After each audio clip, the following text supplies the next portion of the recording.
Really my goal is just, get people back in the kitchen and get them thinking about what they're putting in their bodies and eating like our grandparents ate. And, not the processed foods our grandparents ate, but eating from the farm and eating from the garden and really just simple ingredients to make a gorgeous meal. So that's kind of what I'm all about.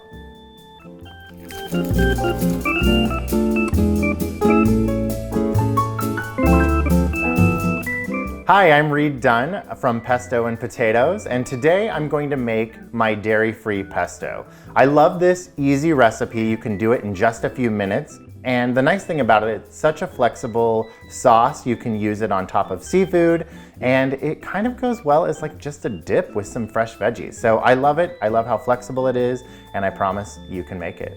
You're gonna start with 4 cups of packed basil in the food processor. You can use really any greens. I'm gonna add some pine nuts in, about 1/3 cup of pine nuts. I like to kind of get everything in there at once. A clove of garlic that has been peeled, the juice of half of a lemon. It's a great acidic spot on that.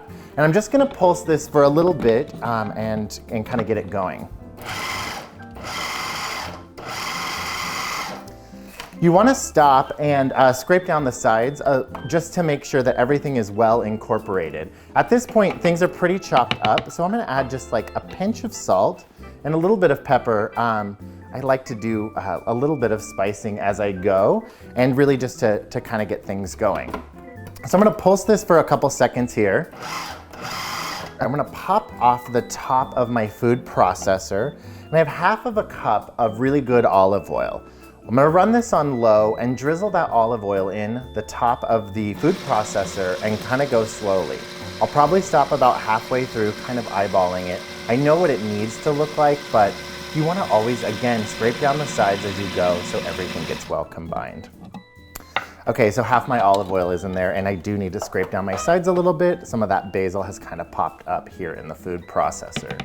I'm just gonna put the lid back on, finish the rest of my olive oil in here on low.